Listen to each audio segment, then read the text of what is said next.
नरेंद्र मोदी 2 दिवसीय तमिलनाडु दौरे पर हैं और इस दौरान पीएम मोदी ने शनिवार को तमिलनाडु को बड़ी सौगात दी। पीएम मोदी ने शनिवार को तमिलनाडु के तूतीकोरिन में 4,900 करोड़ रुपए से ज्यादा की विकास परियोजनाओं का उद्घाटन और शिलान्यास किया। इनमें एयरपोर्ट का नया टर्मिनल, हाईवे, पोर्ट और रेलवे और पावर ट्रांसमिशन प्रोजेक्ट शामिल है। पीएम मोदी दौरे के पहले दिन मोदी तूतीकोरिन में राज्य की पारंपरिक वेशभूषा शर्ट धोती पहनकर पहुंचे थे। वे आज ऐतिहासिक चोल सम्राट राजेंद्र चोल प्रथम की 1000वीं जयंती पर कार्यक्रम में शामिल होंगे। कांग्रेस नेता उदित राज ने राहुल गांधी की तुलना डॉक्टर भीमराव अंबेडकर से की, जिससे राजनीतिक माहौल गर्मा गया है। कांग्रेस नेता उदित राज ने लोकसभा में विपक्ष के नेता राहुल गांधी को ओबीसी समुदाय के लिए दूसरा अंबेडकर साबित होने की बात कही। SC, ST, OBC इन्वेस्टर्स कितने हैं कॉर्पोरेट सेक्टर में, वही अक्सर राहुल गांधी जी पूरे देश के लिए करना चाहते हैं। वहीं कांग्रेस नेता उदित राज के बयान पर बीजेपी प्रवक्ता केशव उपाध्याय ने पलटवार किया है। राहुल गांधी की तुलना बाबा साहब अम्बेडकर से करना ये बहुत गलत बात है। आरजेडी अध्यक्ष लालू यादव के बड़े बेटे तेजप्रताप यादव ने अब पार्टी में वापसी की उम्मीद छोड़कर अपनी अलग राह पकड़ ली। उन्होंने साफ कर दिया कि वो हर हाल में विधानसभा का चुनाव लड़ेंगे। आरजेडी के निलंबित विधायक तेजप्रताप यादव ने अपने ऐलान से राष्ट्रीय जनता दल की मुश्किलें बढ़ा दी हैं। उन्होंने कहा कि वो इस बार हसनपुर की जगह महुआ सीट से निर्दलीय विधानसभा का चुनाव लड़ेंगे। हमारी टीम को ज्वाइन करने का काम किया है और ये हमारे टीम के तरफ से वहाँ शाहपुर से चुनाव लड़ेंगे। हाल ही में आरजेडी प्रमुख लालू यादव ने उनको 6 साल के लिए पार्टी से निलंबित कर दिया है। लालू और तेजस्वी के रुख को देखकर लगता नहीं है कि उनकी फिलहाल पार्टी में वापसी होगी।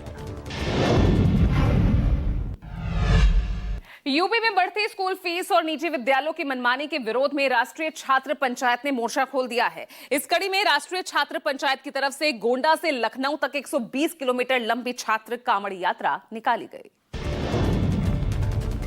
छात्र कांवड़ यात्रा शनिवार को मुख्यमंत्री आवास पहुंची तो वहां राष्ट्रीय छात्र पंचायत के कार्यकर्ताओं को पुलिस ने रोक दिया। इस दौरान कई कार्यकर्ता सीएम योगी से मिलकर उनका जलाभिषेक करने की मांग पर अड़ गए। इसके बाद पुलिस ने बल प्रयोग करते हुए प्रदर्शनकारी कार्यकर्ताओं को जबरन गिरफ्तार कर लिया। इस कार्रवाई पर उनका कहना है कि मुख्यमंत्री जी हमारे लिए भगवान है, लेकिन हमें अपने भगवान से मिलने की सजा मिली। फीस बिल रेगुलेशन की मांग कर रहे हैं, इसी को लेकर हम लोग आज पैदल यात्रा करके किए हैं। जालौन में राजकीय मेडिकल कॉलेज में नर्सिंग छात्रों ने जोरदार हंगामा किया। इस दौरान छात्रों ने प्रशासन पर कई गंभीर आरोप लगाए।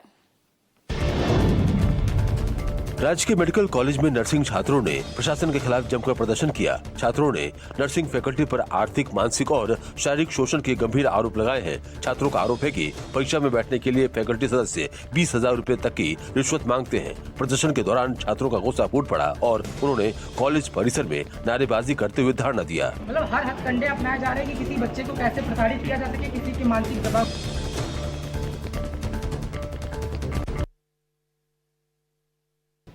ओडिशा के क्योंझर जिले से एक हैरान करने वाली तस्वीर सामने आई। यहां लगातार बारिश में आंगनबाड़ी दीदी अपनी ड्यूटी निभा रहे हैं।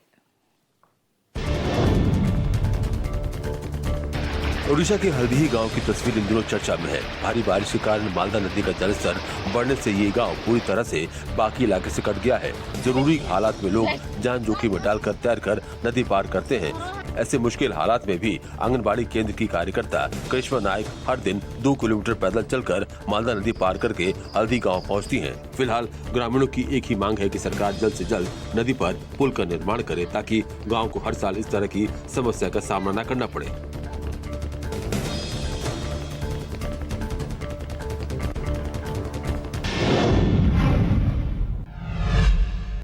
हापुड़ के कोतवाली बाबूगढ़ क्षेत्र के भमेड़ा गांव में शुक्रवार को एक बड़ा हादसा होते होते टल गया। सरकारी प्राथमिक विद्यालय की कक्षा 5 की छत से अचानक लेंटर का प्लास्टर भड़बड़ाकर गिर गया। लेंटर का प्लास्टर गिरने से 2 स्कूली छात्र घायल हो गए। घायलों को तुरंत अस्पताल पहुंचाया गया। शिक्षक बच्चों को पढ़ा रहे थे, तभी कक्षा 5 के कमरे की छत से अचानक सीमेंट और मलबा बच्चों पर आ गिरा। अचानक हुए हादसे से कक्षा में चीख पुकार मच गई। सभी छात्र छात्राएं घबराकर बाहर भागे। सूचना मिलते ही पुलिस और प्रशासनिक अधिकारी मौके पर पहुंचे। उन्होंने भवन की स्थिति का जायजा लिया। उत्तर प्रदेश के गोरखपुर में रिटायर्ड एयरफोर्स कर्मी के अपहरण से सनसनी मच गई। उसे मॉर्निंग वॉक के दौरान फिल्मी अंदाज में अगवा कर लिया गया और फिर पत्नी से मांगी गई 1 करोड़ की फिरौती। घटना गोरखपुर के शाहपुर थाना क्षेत्र की है, जहां पादरी बाजार के रहने वाले रिटायर्ड एयरफोर्स कर्मी अशोक जायसवाल मॉर्निंग वॉक पर निकले थे। तभी 2 कार पर सवार 7 बदमाशों ने उन्हें घेर लिया और फिल्मी स्टाइल में उनका अपहरण कर ले गए। फिर उनकी पत्नी से व्हाट्सएप कॉल पर 1 करोड़ की फिरौती मांगी गई। मामला पुलिस तक पहुंचा तो 6 टीमों ने मिलकर ऑपरेशन चलाया और 12 घंटे में अशोक जायसवाल को छुड़ा लिया गया।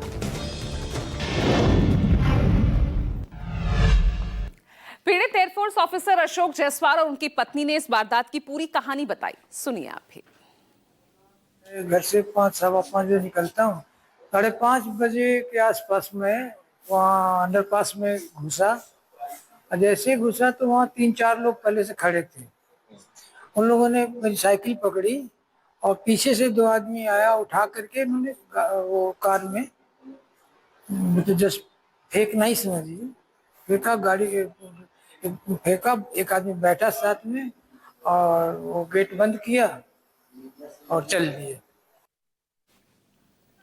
और अब अशोक जायसवाल की डॉक्टर पत्नी सुषमा जायसवाल को भी सुनवाते हैं। आखिर इस पूरे कांड को लेकर उनका क्या कुछ कहना है।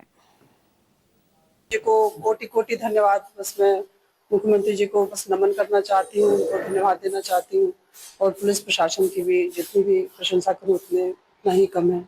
मुझे उम्मीद नहीं थी कि इतनी जल्दी मेरे पति सकुशल वापस आ जाएंगे, लेकिन घर आ गए हैं तो सबका सहयोग मेरे लिए बिल्कुल। अच्छा, सुबह कब आपके पति निकले थे और कब पता चला आपको? सुबह 5:30 बजे घर से। लेकिन पुलिस ने पूरी तत्परता दिखाते हुए पूरी गंभीरता से केस को लिया, जिसके लिए हमने 6 टीमों का गठन किया गया। एडिशनल एसपी सिटी साहब के नेतृत्व में, सीओ गोरखनाथ साहब के नेतृत्व में, हमारे सर्विलांस प्रभारी, हमारे थाना प्रभारी, हमारे एसओजी प्रभारी और हमारी एक अन्य टीम जो थी इस केस पे लगी थी। क्योंकि जो भी हमारे को सूचना मिली, जो हमको टेक्निकल सर्विलांस की मदद से, हमारे मैनुअल सूचना की मदद से और जो बाकी जानकारी प्राप्त हुई हमको वादी मुकदमा से बात करके, उसके संबंध में हम लोग ये समझ गए थे कि जो भी मुलजिम है वह एक ही जगह पर जो हमारे विक्टिम है उनको लेकर के नहीं है। लगातार बिहार के गोपालगंज में पुलिस और अपराधियों के बीच मुठभेड़ हो गई। पुलिस की गोली से कुख्यात 25,000 का इनामी बदमाश घायल हो गया और उसके खिलाफ 30 से ज्यादा केस दर्ज हैं। मामला मीरगंज थाना क्षेत्र के जिगना ढाल के पास का है, जहां पुलिस को गोरखपुर से गिरफ्तार किए गए 25,000 के इनामी बदमाश अजय नट की निशानदेही पर हथियार बरामद करने जाना था। इसी दौरान अजय नट ने पुलिस पर फायरिंग शुरू कर दी। जवाबी कार्रवाई में उसके पैर में 2 गोलियां लगीं। घायल बदमाश को इलाज के लिए सदर अस्पताल में भर्ती कराया गया है। अजय नट पर बिहार और यूपी के कई जिलों में लूट, छिनैती और हत्या की कोशिशों के 30 से ज्यादा मामले दर्ज हैं।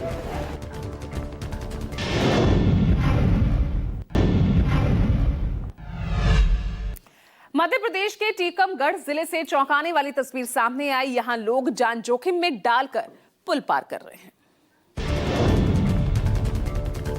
टीकमगढ़ जिले के सेबरखेरा गांव के पास बने उत्तर प्रदेश और मध्य प्रदेश की सीमा को जोड़ने वाली जमुनी नदी के आमघाट पर 3 साल पहले पुल बनने का काम शुरू किया गया था, लेकिन इस पुल का काम आज तक पूरा नहीं हो पाया है।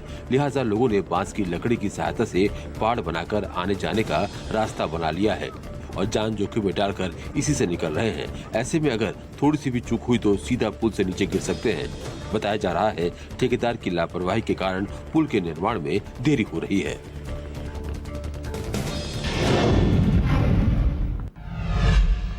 मध्य प्रदेश के सिंगरौली में इन दिनों बारिश का कहर जारी है, जहां से एक हैरान करने वाली तस्वीर सामने आई।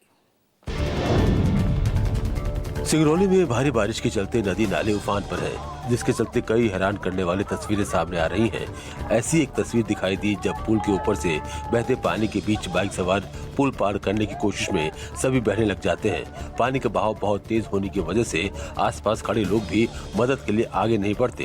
ये तस्वीरें वाकई चौंकाने वाली हैं, जहां लोग जान की परवाह किए बगैर पुल पार करने की कोशिश कर रहे हैं। यूपी के जालौन में मूसलाधार बारिश से चारों तरफ पानी पानी ही दिखाई दे रहा है। रिपोर्ट देखिए।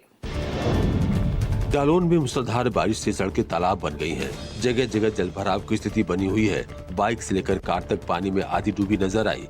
गलियों में पानी भरने से लोग काफी परेशान हो रहे हैं। जहां भी देखो पानी ही पानी नजर आता है, मानो सड़क का तो नामो निशान ही मिट गया हो।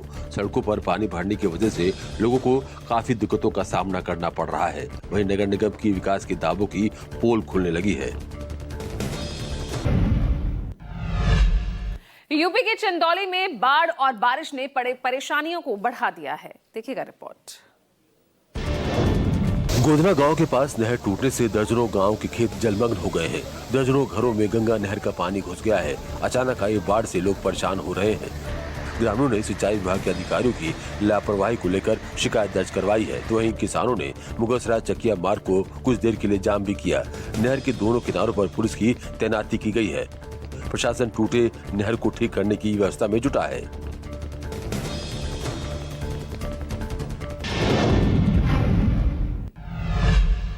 महाराष्ट्र के बुल्ढाना जिले के महकर तालुका में कांच नदी में बाढ़ के पानी में कई लोग फंस गए। इन दिनों बाढ़ और बारिश की वजह से नदी नाले उफान पर है। एक ऐसी तस्वीर महाराष्ट्र के बुल्ढाना से आई है, जहां नदी के तेज बहाव में ट्रैक्टर समेत कई लोग फंस गए। गांव वालों ने रस्सी के सहारे ट्रैक्टर और लोगों को बचाने का काम शुरू किया। इसका लाइव वीडियो सामने आया है। अगर समय रहते लोग वहां नहीं आते तो बड़ा हादसा हो सकता था। गाँव वालों ने हिम्मत दिखाते हुए ट्रैक्टर को बाहर निकाला और इस हादसे को टाल दिया। रुद्रप्रयाग जनपद में बारिश के चलते अगस्त्य मुनि के विजयनगर में एक बार फिर बारिश का कहर देखने को मिला। अगस्त्य मुनि के रुमसी गांव में आधी रात को बादल फटने से विजयनगर सहित कई जगहों पर घरों में पानी घुस गया। पानी भरने से खेतों को भी काफी नुकसान पहुंचा है। बादल फटने की वजह से कई वाहनों को नुकसान हुआ है। फिलहाल जान माल के नुकसान की कोई सूचना नहीं है, लेकिन बादल फटने की घटना से लोगों की परेशानी लगातार बढ़ती जा रही है।